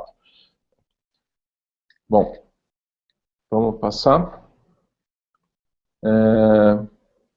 Bom, tem uma série de perguntas aqui, do Felipe Melo, do Andrei, do Cassiano, sobre usuários, né? Então, se os usuários domésticos vão ter IP fixos, como que eu posso fazer para usar IPv6 se o meu provedor não me deu o bloco? Se o usuário doméstico pode solicitar o endereço para o provedor ou tem que esperar? Como que fica o tal do NAT para o usuário doméstico? Quantos IPs uma residência receberia? Pergunta do Anderson. Então, como que vai funcionar? O usuário doméstico, de fato, ele tem que esperar o provedor dele fornecer IPv6. A menos que seja um usuário com muito conhecimento técnico e realmente curioso para saber como que usa o IPv6, ele pode usar alguns serviços de túnel gratuito. Tem, por exemplo, um serviço chamado SIX, sixx.net, six.net, que oferece serviços de túneis gratuitos. Um dos POPs é aqui da Algar Telecom CTBC, que é uma empresa brasileira, então são túneis bastante rápidos, mas é algo para um usuário técnico para fazer testes em casa, alguém muito curioso, não é algo para se usar para todo mundo, generalizado. Então, o remédio é esperar o provedor. Ou, no caso você pode até pensar em pedir para o provedor, insistir com o provedor, trocar de provedor na hora que você tiver um que ofereça e outro que não, mas realmente não pode-se esperar o provedor oferecer IPv6 para você. O provedor vai oferecer no mínimo um bloco /64, porque é uma característica técnica do IPv6. O IPv6, um host, ele faz uma autoconfiguração, ele usa os 64 bits menos significativos, 64 bits da direita do endereço, para se autoconfigurar, para criar um endereço para si próprio. Então, qualquer rede IPv6, qualquer rede onde tenham conectados computadores, ela tem que ter o tamanho de /64, isso é fixo. Né? No IPv4 a gente fica fazendo conta para saber quantos computadores vão ter numa determinada LAN para saber qual é o tamanho da máscara que a gente usa. No IPv6 a gente não faz conta, a gente usa um tamanho fixo de /64. Então, uma subrede qualquer na casa do usuário, ela tem que ser /64. Um celular, quando receber IPv6 por 3G, ele vai receber um /64. Né? Agora, a nossa recomendação para os provedores é que eles ofereçam mais que isso, eles ofereçam um /56. Por quê? Porque o IPv6 ele não tem NAT. Né? Então, quando o usuário quer, por exemplo, colocar um roteador wireless na casa dele e criar mais algumas subredes, ou criar pelo menos uma subrede que vai ser Wi-Fi, diferente da rede cabeada que o provedor entregou ali, ele pode querer uma subrede diferente. Se o usuário tiver só 1/64, ele não consegue dividir em subredes, né? Então a gente recomenda que pelo menos os provedores prevejam em seu plano de numeração e reservem 1/56 para os usuários, que significa 256 subredes /64. Pode ser que hoje isso seja demais, porque até o equipamento na casa do usuário, talvez ele não saiba lidar com isso. Então, se um provedor hoje quiser entregar só 1/64 para o usuário e não um bloco maior, é bastante razoável. Mas no futuro, com a internet das coisas, com muito mais dispositivos conectados na casa do usuário, com equipamentos mais inteligentes que vão vir na próxima geração de equipamentos das casas dos usuários, vai ser razoável você ter diversos /64 até 1/56. Né? Isso não é um problema em termos de tamanho, em termos de quantidade de blocos. Um provedor, hoje ele recebe 1/32. O bloco mínimo que um provedor recebe é 1/32. Isso significa que ele consegue conectar 16 milhões de usuários com 1/56. E se o provedor tiver mais do que 16 milhões de usuários, aí ele bate na porta ali do Patara e pede mais blocos, e o provedor vai ficar feliz com isso. Provavelmente, se o provedor tiver mais do que 16 milhões de usuários domésticos, ele vai estar bastante feliz de pedir mais blocos para o Patara, e o Patara vai oferecer mais blocos para ele. Não tem problema quanto a isso. Certo? Bom, o que mais que a gente tem de perguntas aqui? O Diego está perguntando se ele tiver um bloco IPv6, se ele consegue acessar endereços que estão em IPv4 e se tem alguma conversão para fazer isso. E o Túlio está perguntando se o NIC-BR não pode implantar um tunnel broker com POP no Brasil para possibilitar os usuários domésticos e pequenas empresas testarem IPv6 com baixa latência. Então, Túlio, existe já o SIX, com o POP da CTBC que fica no Brasil. O serviço é excelente. Usuários domésticos e pequenas empresas conseguem testar IPv6 com baixa latência usando o SIX. Né? Qual que era a outra pergunta mesmo? Me perdi aqui, Rodrigo. Tá. Sobre os blocos, sobre o IPv6 e a compatibilidade com o IPv4. Então, se você tiver só o bloco IPv6, ele não conversa com o IPv4. Existem técnicas de transição, né, técnicas que fazem conversão de protocolos. Por exemplo, existe uma técnica chamada NAT64. É uma das técnicas que pode ser usada pelo provedor. Ela pode ser usada para evitar até o compartilhamento de IPv4, o tal do NAT444 que a gente chama, Carrier Grade NAT. Então, por exemplo, o provedor ele poderia fornecer só um IPv6 para o usuário final, e dentro da rede do provedor tem um equipamento lá que ele faz um NAT de IPv6 para IPv4. Então, quando o usuário vai acessar um site na internet, esse IP é convertido. Né? O NAT64 desmonta o pacote IPv6, monta o pacote IPv4 e vice-versa. Faz isso no sentido contrário também.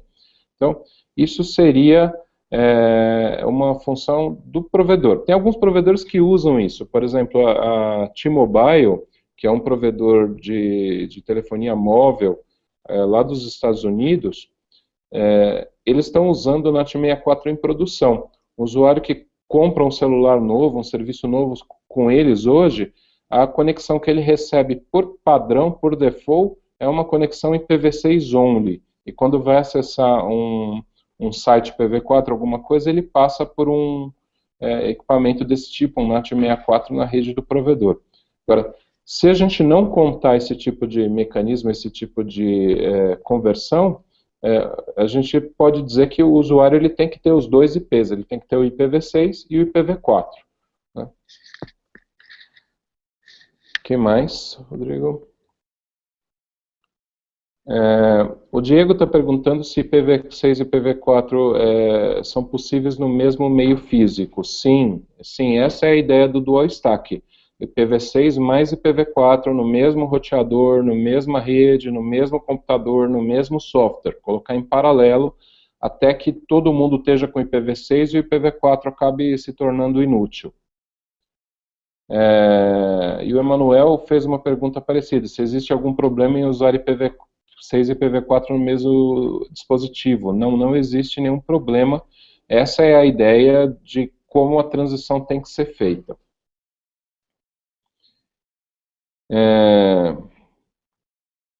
Bom, eu estou vendo uma pergunta agora recente do Diogo aqui num ponto importante, né? O fato de não existir NAT, como seria segurança no IPv6? O NAT não é uma ferramenta de segurança, o NAT é uma ferramenta de compartilhamento de endereços. Ele tem o efeito colateral, que muitas vezes a gente considera positivo, que é de funcionar como um firewall stateful. Então, sim, no IPv6, quando a gente quer a função de um firewall stateful, a gente coloca lá um firewall stateful. E vai ficar bastante parecido com, vamos dizer assim, a segurança que o NAT daria. Né? O que mais? O SPLEGS, o usuário SPLEGS está perguntando se a gente não vai perder alguns requisitos de segurança em relação a não ter mais VPN e NAT. Não, VPN a gente vai continuar tendo, e com o NAT não, a gente vai ganhar em segurança. O NAT, muitas vezes ele é visto por uma empresa ou por um usuário doméstico como algo que aumenta a segurança. E como eu falei, muitas vezes ele funciona como um firewall, e isso pode ser verdade. Mas para a internet como um todo, o NAT de fato é um problema de segurança. Por quê? Porque tem muitas redes que às vezes elas recebem notificações. Alguém avisa elas que elas estão com um problema, estão com uma máquina lá, por exemplo, fazendo um ataque DOS, um ataque de Denial of Service em outra rede. E essa outra rede avisa o administrador da primeira rede, olha, você está com uma máquina infectada aí, ou invadida porque eu estou recebendo um ataque vindo da sua rede. Aí o administrador da rede, muitas vezes, ele não tem os logs e ele está usando o NAT, ele não consegue identificar qual máquina que está com problema, porque tem, sei lá, 200 máquinas usando aquele mesmo IP. Então, obviamente você vai falar, não, mas se for um NAT bem administrado, com logs, tudo bonitinho, isso nunca vai acontecer. Mas na prática isso acontece. As pessoas fazem um NAT, não logam o que está acontecendo ali, não registram o que está acontecendo ali, depois tem invasões internas, né, porque não foi pelo NAT que o cara invadiu, algum usuário clicou lá num e-mail que estava escrito, clique aqui, a máquina foi infectada, e depois aquela máquina passa a fazer parte de uma botnet, fazer ataques, e o NAT dificulta a ação de resolver o problema. A gente acha que, no geral, quando a gente tiver uma internet sem NAT, os problemas de segurança vão ser identificados e resolvidos com muito mais rapidez. Né? Então ele vai ser melhor. E em relação a VPNs, até pela ausência de NAT, com IPv6 é possível usar IPsec, que é criptografia, segurança na própria camada IP. Então a gente vai ter VPNs mais eficientes e mais fáceis de configurar do que com IPv4, muito provavelmente, né, com o uso de IPsec. No IPv4 a gente acaba tendo que fazer VPNs usando encapsulamento em cima de UDP, para elas conseguirem funcionar através do NAT. Isso é extremamente oneroso, né? Tem um overhead muito grande de protocolos. Com IPv6, a gente consegue fazer a coisa mais segura e mais eficiente. O que mais que a gente tem aqui de pergunta? O Emílio está perguntando se por acaso a gente tem algum material sobre DHCP. E qual a abordagem que o Comitê Gestor da Internet, o Almeida está perguntando, qual a abordagem que o Comitê Gestor da Internet está utilizando para as universidades para formar profissionais qualificados. Então, o Comitê Gestor da Internet já publicou algumas recomendações relacionadas ao IPv6, inclusive recomendando que as universidades implantem IPv6 em suas redes e abordem o assunto em seus cursos.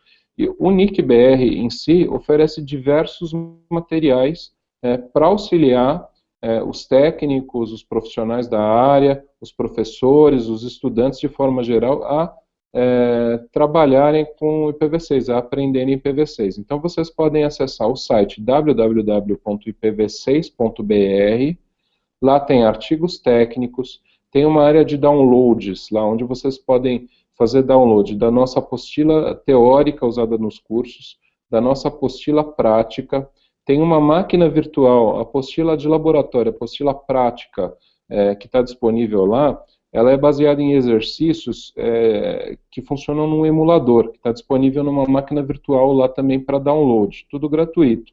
São exercícios passo a passo sobre diversos assuntos, então vão desde o funcionamento mais básico do IPv6, como que você configura o IPv6 ali na interface, qual que é a diferença dele em relação ao IPv4, como que ele acha um vizinho, como que funciona o equivalente ao ARP, ao RARP, que não tem no IPv6, é um processo diferente, até coisas mais complicadas, como eu configuro um Fire IPv6, como eu configuro um Apache IPv6, como funciona o roteamento em IPv6, então tudo com experiências práticas, passo a passo, com screenshots, com explicações, né? Super fácil de você conseguir estudar sozinho e aprender, desde que tenha ali um pouquinho de boa vontade de seguir o material. Então acessem lá ipv6.br, procura a hora de download, você pode entrar lá com tem que fazer um cadastro no site, ou você pode usar o seu usuário do Google, Facebook, para conseguir se logar ali no site, para conseguir fazer os downloads, mas todo o material é gratuito, está publicado em Creative Commons, pode inclusive ser reaproveitado aí por professores, em treinamentos, em cursos, à vontade, a licença do material permite isso. Então a pergunta era se tinha material sobre DHCPv6, sim, tem experiência, por exemplo, nesse material de laboratório sobre DHCPv6, e nas apostilas teóricas também tem lá abordado, explicado como funciona o DHCPv6.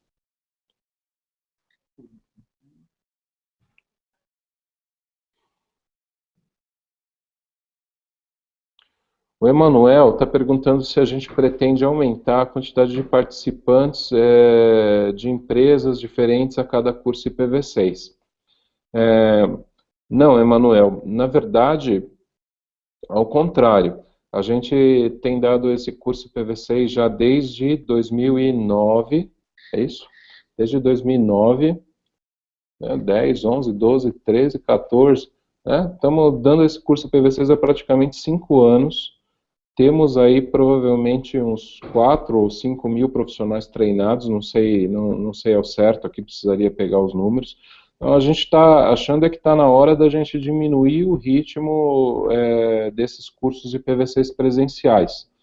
O que a gente está publicando é cada vez mais materiais online, então vocês, se não acompanharam, depois olhem no nosso canal do YouTube, no NICBR Vídeos, tem lá vários videozinhos que a gente está publicando didáticos. A gente publicou vídeo, por exemplo, sobre como fazer plano de endereçamento, IPv4 e IPv6, e a gente tem preparado vídeos sobre vários assuntos IPv6. Então, o que a gente pretende aí no futuro é lançar uma nova modalidade de e-learning, de EAD, algo parecido com o Coursera, para quem conhece, ou que muita gente consiga se inscrever. Então a gente deve diminuir os cursos presenciais e começar a focar em algumas modalidades de EAD. Né? Bom, que mais? O André Faria está perguntando como que está o esgotamento do IPv4 no resto do mundo. Bom, na Ásia se esgotou em 2011, na Europa se esgotou em 2012, e na América do Norte deve se esgotar um pouquinho depois da gente aqui, esse ano ainda, em 2014. Na África o IPv4 vai durar um pouquinho ainda, porque o crescimento da internet ainda é pequeno lá. O resto do mundo já passou para o IPv6? Não passou para o IPv6. Né? A gente está mais ou menos no mesmo passo no mundo inteiro, ou seja, a implantação do IPv6 está apenas começando. Então, nos Estados Unidos, a gente tem exemplos de muitos provedores colocando IPv6, implantando IPv6. A gente tem, por exemplo, a Comcast, a Verizon, a própria T-Mobile, Time Warner Cable e N outros provedores que estão colocando IPv6 já até para o usuário doméstico. No Japão, a gente tem muitos provedores com IPv6, a gente tem alguns países da Europa bastante adiantados, mas em outros países o que a gente vê, por exemplo, na China, na Índia, outros países com crescimento grande da internet, o pessoal está usando NAT e está devagar na implantação do IPv6 da mesma forma que está aqui. Então, o esgotamento do IPv4 lá, infelizmente, não foi um grande driver, como seria esperado, não foi o que forçou a implantação do IPv6.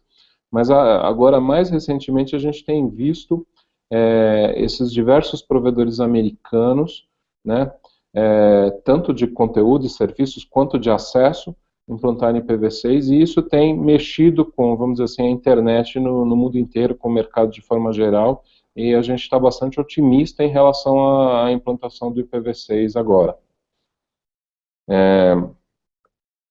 Bom, o Gunther acabou de fazer um comentário aqui no chat sobre o curso de EAD do NIC-BR, né? De fato, o modelo de curso de EAD que a gente estava oferecendo, a gente deu uma pausa, a gente parou ele funcionou bem, mas a gente tinha um número de desistência muito alto, a gente acabava trabalhando com turmas não muito grandes e a equação não estava batendo muito boa, não estava fechando muito bem. Então a gente está reformulando esse curso de EAD e a gente deve lançar uma versão nova aí do meio do ano para frente. Aí.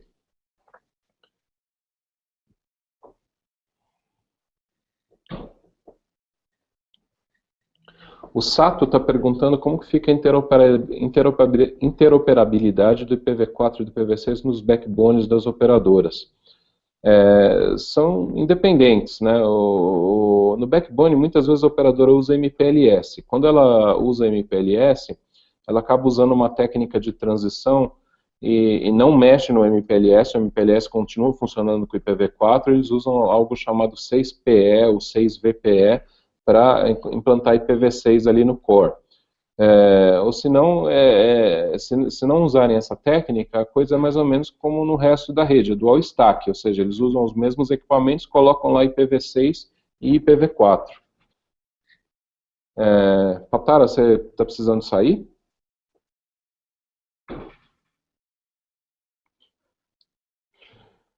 Tem alguns minutos ainda, fica tranquilo. Tem alguns minutos ainda.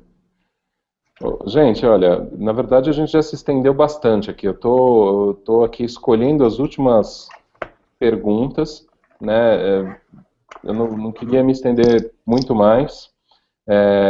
Vamos colocar um limite aqui até às 17, mais 5 minutinhos. O Patara também daqui a pouco tem que sair, ele tem o horário para voltar para a cidade dele.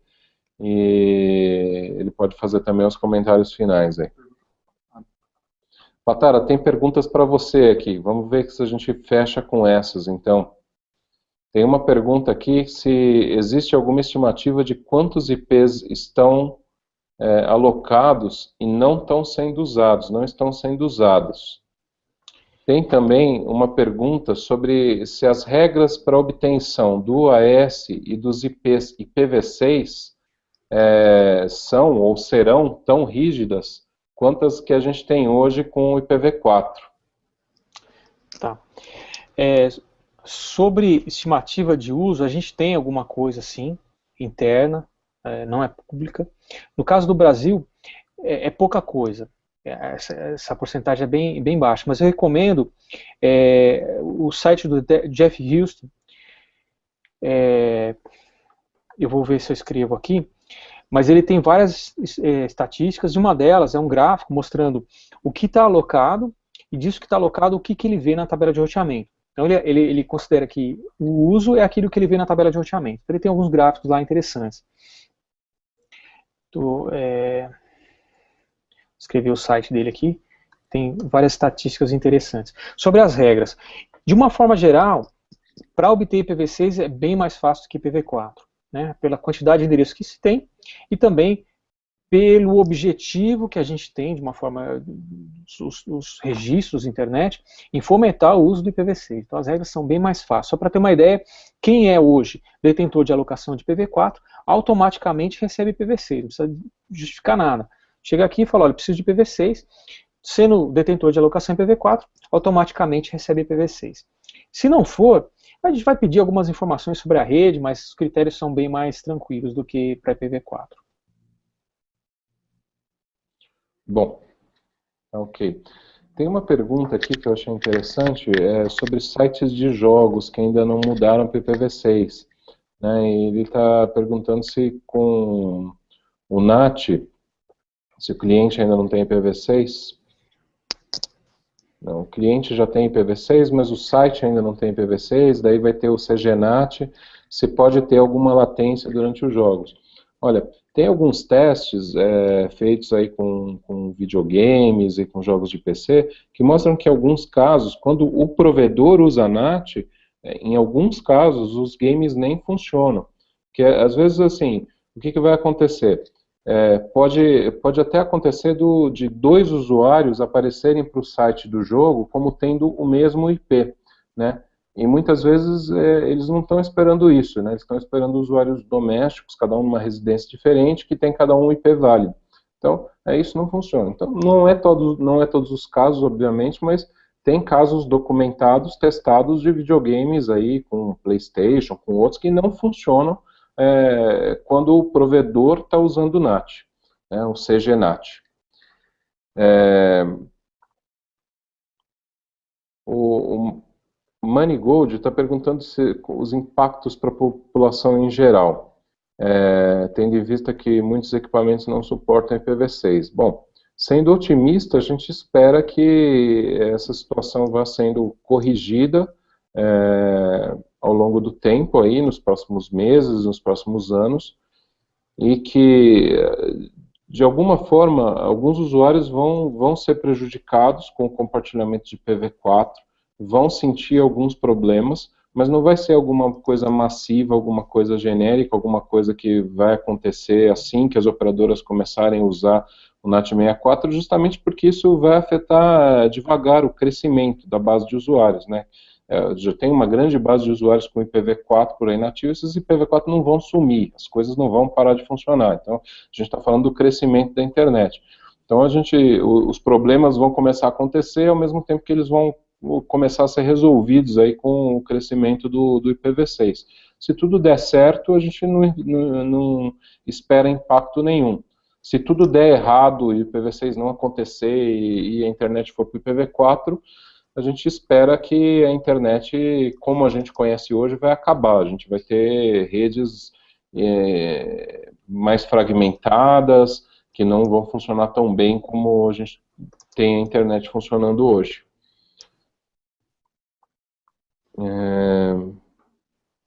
Tem perguntas aqui sobre o equipamento na ponta, ainda ser um grande problema.